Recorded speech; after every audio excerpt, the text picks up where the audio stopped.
सहेली प्रिया किचन में चाय बना रही होती है और सुमन ड्राइंग रूम में बैठकर मजे से टीवी देख रही होती है। तभी दरवाजे की घंटी बजती है। प्रिया, जरा देखना तो कौन आया है। देखती हूँ मम्मी जी। प्रिया दरवाजा खोलती है तो सामने पड़ोस वाली विमला आंटी खड़ी होती है। नमस्ते आंटी जी, कैसी हैं आप?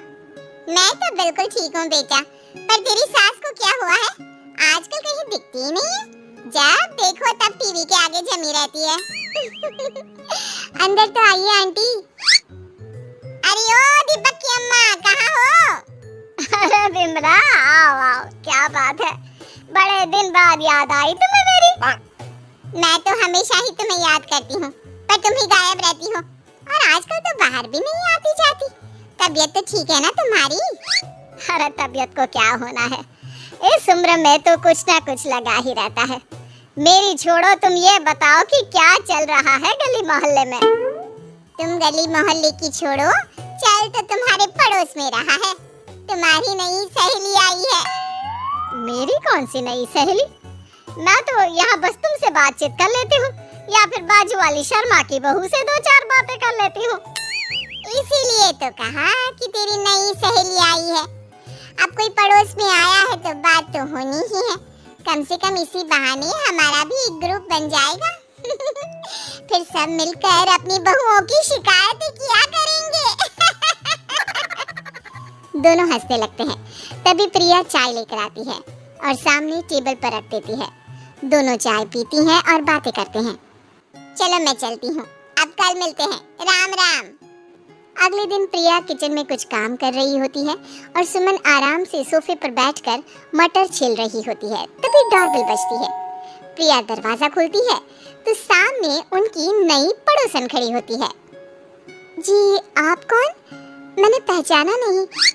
नमस्ते बेटा, मैं शारदा, आपके बगल वाले घर में अभी 2-4 दिन पहले ही शिफ्ट हुए हैं। ओह अच्छा अच्छा अच्छा, नमस्ते आंटी, अंदर आइए ना आप। देखिए तो मम्मी जी, आज कौन आया है? इतना कहकर प्रिया किचन में चाय बनाने चली जाती है। नई पड़ोसन को घर पे देखकर सुमन थोड़ा हैरान हो जाती है। नमस्ते बहन जी, मैं शारदा, आपकी नई पड़ोसन। अच्छा अच्छा, आप हैं हमारी नई पड़ोसन। आइए आइए, और बताइए कैसी हैं आप? जी बिल्कुल ठीक हूँ। वो दरअसल घर पर छोटी सी पूजा रखवाई थी, बस उसी का प्रसाद देने चली आई।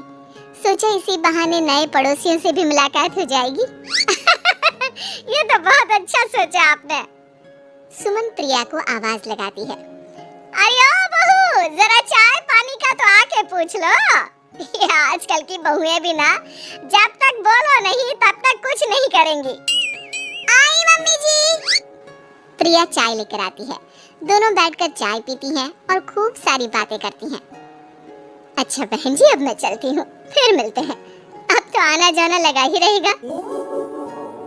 शारदा के जाने के बाद प्रिया किचन से बाहर आती है। क्या बात है मम्मी जी, आप दोनों को देखकर तो लगा ही नहीं कि पहली बार मिल रही हो। आप दोनों तो बिल्कुल बिछड़ी हुई सहेलियों की तरह बातें कर रही थी। अरे जब दो औरतें मिल जाती है ना, तो बातें अपने आप ही निकल आती है। अब तू अपने काम पर ध्यान दे, बातों पे नहीं। ऐसे ही कुछ दिन बीत जाते हैं। अब सुमन और शारदा अच्छी सहेलियां बन गई होती हैं। दोनों एक साथ मंदिर जाती, मार्केट जाती और कभी-कभी तो विमला भी इनके साथ मिलकर खूब हंसी ठिठोली करती। एक शाम तीनों बैठकर सुमन के घर पर चाय पी रही होती है कि तभी बहुत तेज बारिश शुरू हो जाती है।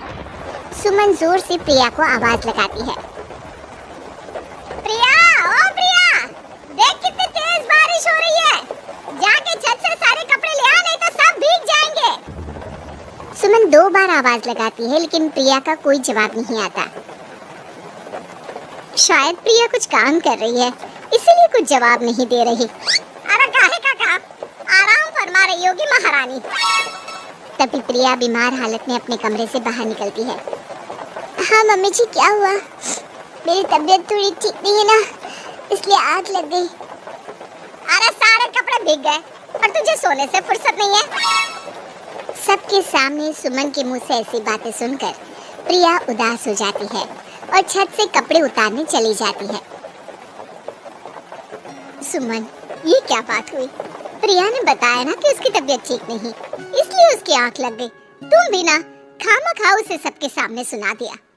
अरे आप नहीं जानती शारदा जी, कुछ बहुएं ना बहुत आलसी होती है, घर का एक काम नहीं करना चाहती। ऐसा नहीं है सुमन, तुम्हारी बहू तो बहुत प्यारी है, तुम्हारी सारी बात भी तो मानती है। हाँ सुमन, तुम प्रिया के बारे में ऐसा क्यों सोचती हो? मेरी भी दो बहुएं हैं, लेकिन मैं उन्हें अपनी बेटियों की तरह रखती हूँ। आखिर वो भी तो किसी की बेटियां ही है ना। और अगर तुम ऐसा ही व्यवहार करोगी तो एक दिन प्रिया भी तुम्हारे साथ ऐसा ही बर्ताव करेगी। शारदा और विमला की बातें सुनकर सुमन की तो बोलती बंद हो जाती है। वहीं प्रिया भी बाहर से सारी बातें सुन रही होती है। अरे मैं कोई उसकी दुश्मन थोड़ी ना हूँ, मैं भी उसकी माँ हूँ, लेकिन कभी कभी सास बनना पड़ता है, नहीं तो बहुएं हाथ से निकल जाती है। देखो सुमन, ये सब सोच का फर्क है। अगर तुम ये सोचोगी तो कभी प्रिया को अपनी बेटी नहीं बना पाओगी। इतना कहकर शारदा और विमला वहाँ से चली जाती हैं और सुमन अकेले बैठकर उनकी बातें सोचने लगती है। अगले दिन प्रिया और दीपक अपने कमरे में बैठकर बात कर रहे होते हैं और सुमन उनके कमरे के बाहर कुछ काम कर रही होती है और उन दोनों की बातें सुन लेती है। दीपक, तुम्हें पता है हमारे पड़ोस में जो शारदा आंटी है ना, बहुत अच्छी है। अच्छा, ऐसा क्या हो गया जो तुम्हें वो इतनी अच्छी लगने लग गई? कुछ खास नहीं, बस कल जब मम्मी जी मुझे सबके सामने सुना रही थी तो शारदा आंटी ने मेरा साथ दिया। मैं तो सच में हैरान ही रह गई थी जब उन्होंने मम्मी जी को मुझसे ऐसा बर्ताव करने के लिए मना किया। अच्छा, फिर क्या हुआ? होना क्या था, शारदा आंटी तो मम्मी जी को समझा ही रही थी कि बहू को भी बेटी की तरह ही रखना चाहिए, लेकिन मम्मी जी तो मम्मी जी है ना, उन्हें तो मुझ में हमेशा कमी ही दिखती है। काश मुझे भी शारदा आंटी जैसी सास मिली होती जो मुझे भी अपनी बेटी जैसे समझती। सुमन ये सब सुनकर बहुत उदास हो जाती है और वहाँ से चली जाती है। प्रिया की बातें सुमन के कानों में बार बार गूंज रही थी। उसे बहुत शर्मिंदगी महसूस हो रही थी कि उसने प्रिया के साथ बहुत गलत किया है। अगले दिन सुमन शारदा और विमला को बुलाती है। क्या बात है सुमन, आज तूने ऐसे अचानक क्यों बुलाया? सब ठीक तो है ना? हाँ, सब ठीक है, तुम दोनों बैठो तो सही। तब तक दीपक और उसके पापा भी आ जाते हैं। प्रिया, तुम भी आ जाओ। क्या हुआ मम्मी जी, आपने बुलाया? हाँ प्रिया बेटा, मैं आज सबके सामने तुमसे माफी मांगना चाहती हूँ। मैंने आज तक तुम्हारे साथ बहुत बुरा व्यवहार किया है, लेकिन तुमने कभी भी मेरे साथ बुरा बर्ताव नहीं किया। मुझे अपनी गलती का एहसास हो गया है, हो सके तो मुझे माफ कर देना। प्रिया अपनी सास की बातें सुनकर हैरान हो जाती है, उसकी आंखों में आंसू आ जाते हैं। प्लीज मम्मी जी, आप मुझसे माफी मत मांगिए, मैं भी आपकी बेटी ही हूँ। वैसे एक थैंक यू तो मेरी नई सहेली को भी बनता है, जिसकी वजह से मुझे मेरी गलती का एहसास हुआ। शारदा बहन, आपका बहुत बहुत शुक्रिया जो आपने मेरी आंखें खोल दी। अरे क्या सुमन, तुम भी ना? तो फिर इसी बात पर चाय और पकोड़े हो जाए? हाँ, क्यों नहीं।